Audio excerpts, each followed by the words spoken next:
If European leaders are feeling threatened by Donald Trump tonight, just imagine how it feels for many Americans waiting for his ICE paramilitaries to knock at the door. Let's hear now from Mehdi Hasan, the British-born, US-based broadcaster and founder of the media company Zeteo. Mehdi, great to have you on the show. Your reaction, first of all, to what you've heard from Donald Trump today, backing down from actual military involvement against a fellow member of NATO, but saying we're going to take Greenland one way or the other. You just watch us. Andrew, great to be back. Well, first of all, I'd say that if I was in Iceland, I'd be a little bit worried today because he refused to call it Greenland. The script that he had in front of him on the prompter referred to Greenland as a piece of ice. And Donald Trump, being Donald Trump, demented Don, as some call him now, at 79 years old, a man who's losing coherence by the day. Not that he had that much to begin with. He referred to it as Iceland multiple times. I keep thinking to myself, if Joe Biden had done this, the media would have gone crazy about Joe Biden's dementia. And yet Donald Trump, day after day, rambles incoherently, slurs his speech. Yesterday, he told a long story about his mother wanting him to be a professional baseball player. And today, he's sitting in Davos saying, we're going to take Iceland. So the Icelandic government should probably have a word with him as well. But look, with Donald Trump, Andrew, I think the British are finally waking up to what we Americans have to deal with every day. I think the rest of the world is...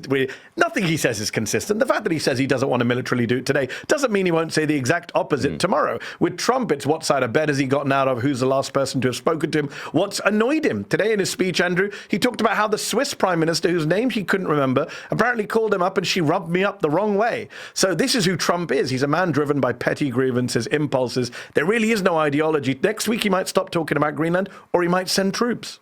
Let me ask you about the sending of troops inside the United States, because ICE may be in his head for another reason as well. Yes. And, we've seen some extraordinary scenes from Minnesota. I'd be very interested in your view about what the atmosphere is like domestically as ICE goes into city after city after city, and governors all over the country seem to be protesting about it.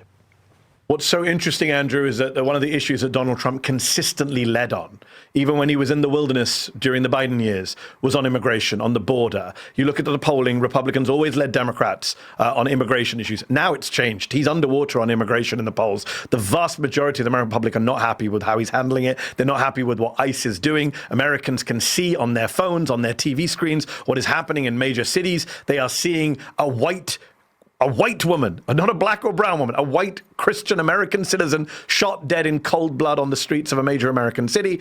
We now have, I think, a plurality of Americans saying that they support abolishing ICE, which was unheard of a few years ago. That was seen as a crazy far-left position that the Democrats should drop. And now you have a plurality of Americans saying they want to get rid of ICE. So he is deeply unpopular on this issue, but he's doubling down. Just today, Andrew, ICE has turned up in Maine, in a new state, in a new city, to try and terrorize local communities, especially the Somali community that Donald Trump yesterday called a low IQ community. Last month, he called them garbage.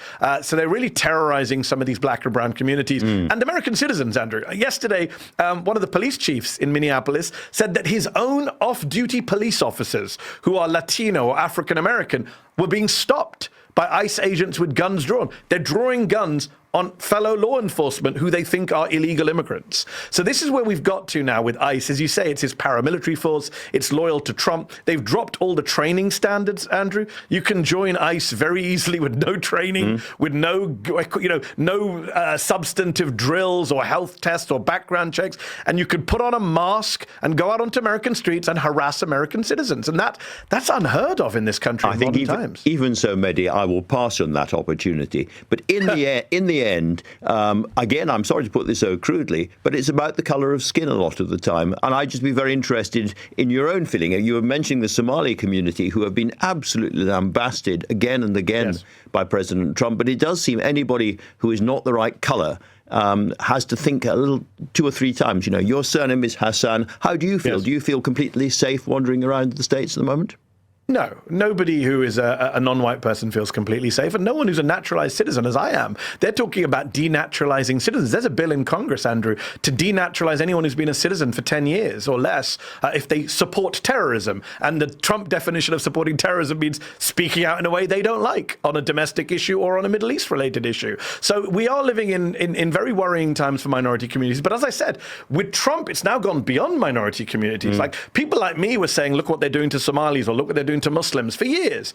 But when you have a white woman, Renee Good, in Minneapolis, shot in cold blood, that's a line crossed for a lot of Americans. They didn't think it would be a white American citizen woman being shot by ICE who had just dropped her kid to school. And that's a reminder that this entire expansion of ICE, by the way, Andrew, ICE is now bigger than most of the world's militaries, right? I think it's if it was a military, it'd be the 13th biggest in the world in terms of budget. He's expanded the budget from $6 billion 10 years ago to $85 billion.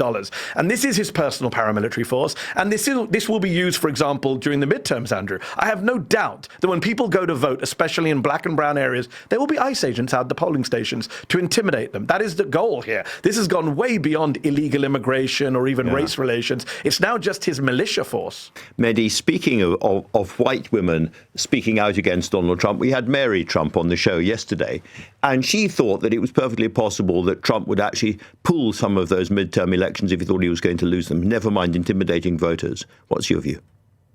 Yeah, I think anything is possible, unfortunately. I know people talk about Trump derangement syndrome and alarmism on the left, but, this man is who he says he is. This is what he did. When I said in 2019, I wrote a column saying if he loses the election, he won't leave, I was laughed at. People said to me, this is hyperbole, this is alarmism. That's not how it works in America. You're from England, you don't understand. And yet, the following year, he refused to leave and incited an armed insurrection at the Capitol. So, look, anything is possible. Just today in Davos, he again said, sometimes you need a dictator. He keeps talking about the need for a dictator. The other day, he talked about cancelling elections, said, well, I'm not going to do it. Well, the fact that you're having to deny it is quite worrying, given no one's ever stopped them before. Look, whether they cancel elections, postpone elections, clearly he's not interested in free and fair elections. They're already trying to access social security data for voters. They're already trying to gerrymander states in a way that we haven't seen on an epic level across the country. So, look, and he's behaving, Andrew. What's so worrying, Andrew, you and I know, when a politician is this unpopular, he has one of his lowest approval ratings yesterday on his 1 year in office. You think to yourself, well, why aren't they having a relaunch? Why aren't they pivoting